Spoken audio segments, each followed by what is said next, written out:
Welcome to this week's episode, and the title of this one is not something I ever expected to have to explain in public, right? At all, much less in public. Exactly. So capitalism is a good thing, and we're going to talk about what that means to marketing and what that means also to the aviation industry and some things that are going on right now that we never thought we would have to explain, but we do. So we'll get into it. And John and I might have differences of opinion in this episode as well. Oh, tell me it isn't so. It could happen. All right, so this episode is being brought to you by the Aviation Sales and Marketing Lab, which is our method of providing skills, tools, and networking in the most effective and most cost-effective possible way for our clients and others, so that we are doing what we can for the industry, right? Yes. So 2 new words that we have been hearing in consultations and office hours are flight shaming and jet shaming. I have never heard either of these 2 terms until, probably 6-8 months ago? Not even that long. Yeah. And now everybody we talk to is worried about this. Well, not everybody. I'm not. Well, everybody who is involved with aviation sales or marketing as a broker or as a charter company or as pretty much anything has run into some resistance from customers in one way or another. You know, they're more concerned about confidentiality, they're more concerned about a lot of different things because of these 2 concepts, right? If you say so. Okay.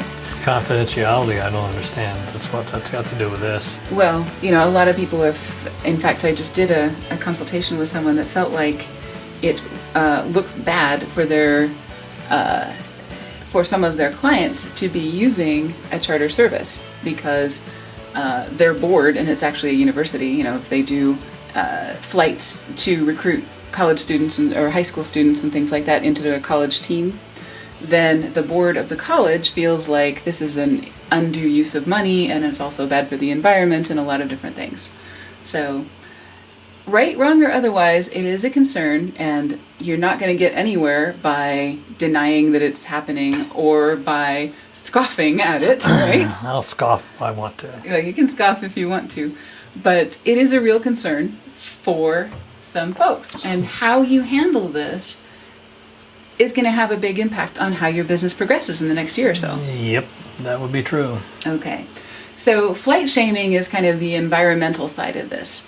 And, that would be some things that have been going on in the news where politicians are being shamed for flying across the country when other politicians will fly coach or will take a bus or will do, Greta Thunberg very famously doesn't fly anywhere, and is doing some kind of world tour and things like that. So agree, disagree, doesn't matter. The thing is, it has become a concern, okay? For some people. For some people. The second, and this is the one that we're going to talk about in this episode, is jet shaming as an economic phenomenon. So this is where people feel that someone is using funds inappropriately by using private aviation or using aviation at all. We hear it most famously, news story about Nancy Pelosi flying from Washington, D.C. to California. There's lots of things. It doesn't matter which example we use from which party, so please don't, jump on that. But the point is, it is being used as a means as a club to beat people with, really, they're doing something that people disagree with, okay? And some of your clients may have the concern that it looks bad for them to be using private aviation when they weren't concerned about that a year ago. Right? I suppose. Some of your clients have boards to answer to. Some of your clients have other folks that they need to deal with. So let's talk about this and just be real frank, right? Your beliefs impact your marketing.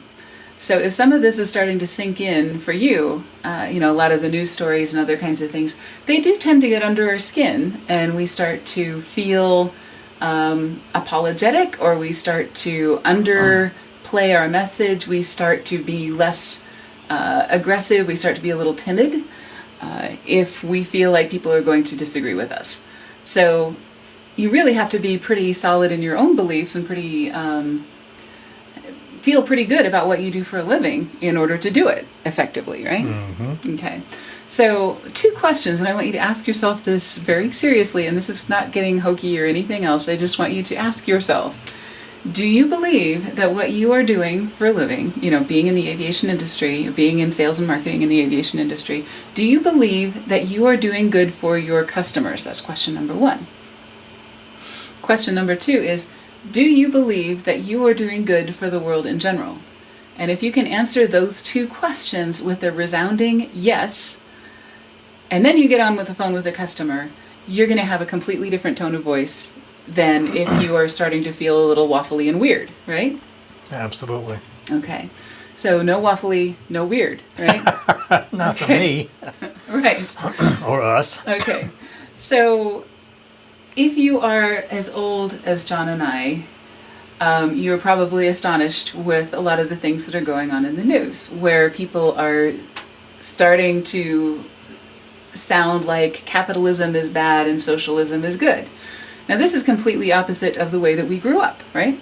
Mm-hmm. Okay. And if you're older, younger, no matter who you voted for president, I will tell you, we voted for different people, but we both are very solidly in the capitalism is good camp, right? Oh, yeah. Okay. And there is nothing wrong with that, right? No matter what your kids tell you. Yeah. But anyway, the reason that we're doing this podcast is because we're starting to hear a little bit of apology in some of the folks that we're working with. They feel like they're not being able to be as aggressive as they were a year ago. And I think you can be. You just have to be sensitive about the way you do it, right? You're not going to like the word that I said, sensitive, right? No. Yeah. You need to understand where your customers are coming from. That's true. And the better you understand your customers, the better you're going to do. But you don't have to agree with them, right? Heck no. Okay. This is actually a really good cartoon that I've seen. And there are all kinds of versions of this. But I like this one because it's a real simple explanation. And of course, there's a million problems with it. And if you're listening to this rather than watching, this is the blue cows meme that has been floating around on social media for years. So the first square is a cow in a blue square, and it says communism. You have 2 cows. The state takes both and gives you some milk.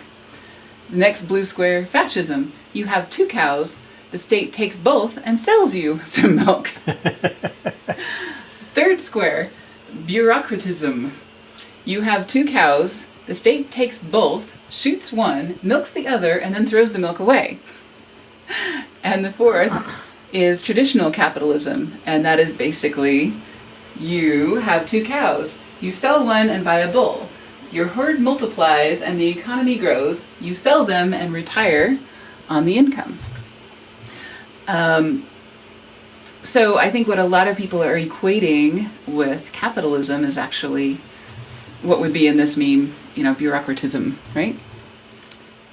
So if you think that capitalism is bad, you probably actually think bureaucratism is bad. Except that they use the other word. Right. And you can't... they don't use bureaucratism. You're never going to sell anything by butting heads with your customers. No, they don't. What I'm saying is you're assuming this is what's going on in the country, and this is not. Right. But what we have to do is we have to understand where our customers are coming from. That's fine, but that one with bureaucratism should be socialism. I think that's probably more like communism.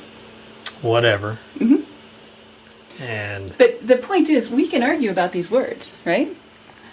But we all agree that the 4th square is best, no matter what labels you put on these things. And I think a lot of people are putting this into a false dichotomy. And I think a lot of us agree a whole lot more than we ever thought we did. We're just using these labels to beat each other up, right? I'm not sure I concur with that. Okay. Your point would be? About beating us up? No, I don't think the younger crowd understands what they're talking about. Okay, so if you had to convince a younger person, how would you go about it? I don't know that I could. Okay. And the reason is, well, let me give you a little story. Okay. I was in New York City going to class for IBM. Mm-hmm. Went out to lunch with this person. Okay. They were sitting there talking, and somehow or another got on the topic. And she was hardcore socialist. I said, so, yeah, but as a capitalist, I can work my butt off, and if what I really want is a yacht, I can sell everything I've got, go buy a yacht, and I'm okay. I paid for it. I'm paying all the taxes, done everything. And you provided value to the whole world in order to get to the point where you could buy this yacht, right? Her take was, yes, but everybody should be able to have a yacht like that. Not unless they provide value. She said no. Okay. And I was so astounded I could not think of what to say. Right. Well, I don't think there aren't very many people who are that hardcore. You'd be surprised. Okay. Not people who are in the market and prospective customers. Hopefully not. Right. Okay. So the people that you're most likely to run into as prospective customers are somewhere on the fence. They are being hounded by their relatives and by, other people and things that are going on in the news, and they are maybe feeling a little squishy about using private aviation or booking a charter flight or buying a jet or buying a 172. Where you start is, what do we agree on, right? And if you can start with something that you agree on, it's a whole lot easier to back up into, you know what, this is fine, right? You can turn anybody into a full-throated capitalist if you start from the point of view of what do we agree on. You're not going to get anywhere if you start by saying you're wrong and I'm right, right? Well, I will say that you have a better chance of doing it that way.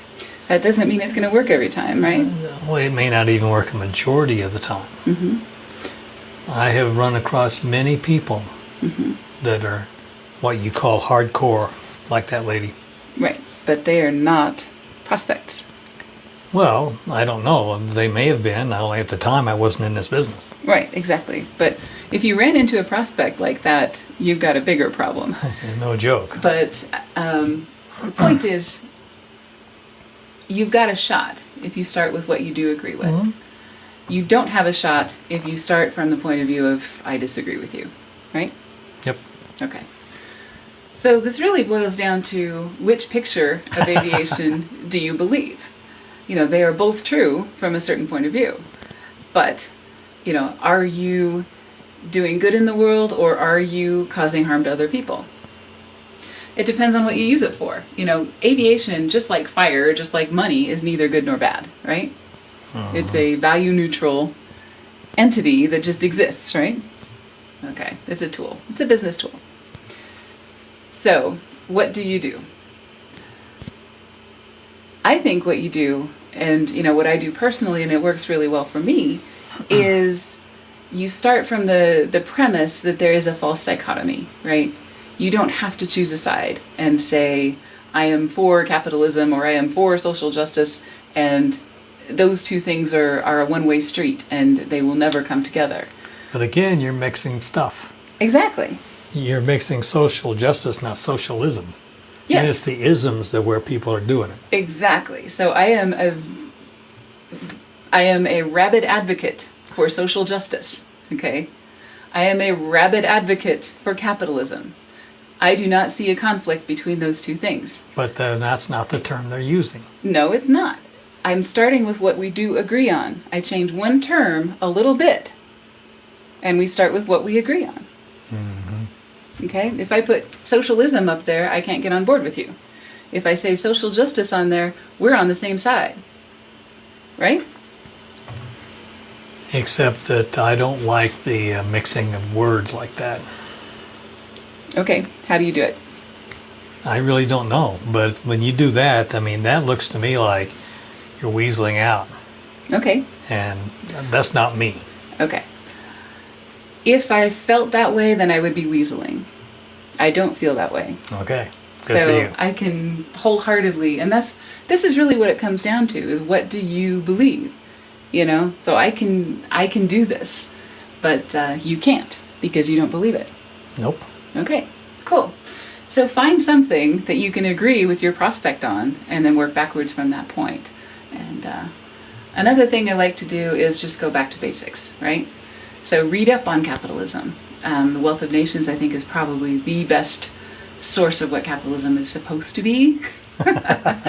And the things that people are arguing about, if you run into somebody that says capitalism is bad or has that vibe, then it is very likely that they're not talking about capitalism. They're talking about current events and some things that have gone haywire with insurance or corruption or government or politics or something else that's not capitalism. Capitalism is not easy. No. You have to really want it, you have to understand it, and you have to work in it. Right. And if you do all those things, you have a shot at getting whatever you want. Right. So John and I disagree on many things, but there are many things that we also agree on. And, I think the things that we feel the most strongly about are things that we do agree on. And you can be that way with your customers as well. Yep, absolutely. All right. So this controversial episode has been brought to you by our Aviation Sales and Marketing Lab, which is full of controversial people. So did I play the devil's advocate correctly? I think so. Yeah, I think you did an outstanding job. Oh, good. And, the really nice thing about people in the lab is that they are also very, very straight shooters to each other. Exactly. And, they have different takes on things. But if you can do that networking with people and they can tell you, this is what worked with me. I ran into someone who had this objection and this is how I countered it. Yeah, and you talk about any of the marketing precepts and concepts that we talk about and teach, and they will tell you what worked for them, and that they may have a questions you can help them with. Yeah, and there's a million variations within what we do and we teach, and these guys have all got boots on the ground and are actually talking to customers every day. So, yep. Anyway, we love the lab, we love the people in it, and we hope you'll join us. So, go sell more stuff. America needs the business. Right. Thank you, Zig. Capitalism all the way, right? You bet. Go capitalists. Thank you for joining us, and we'll see you next week. You bet.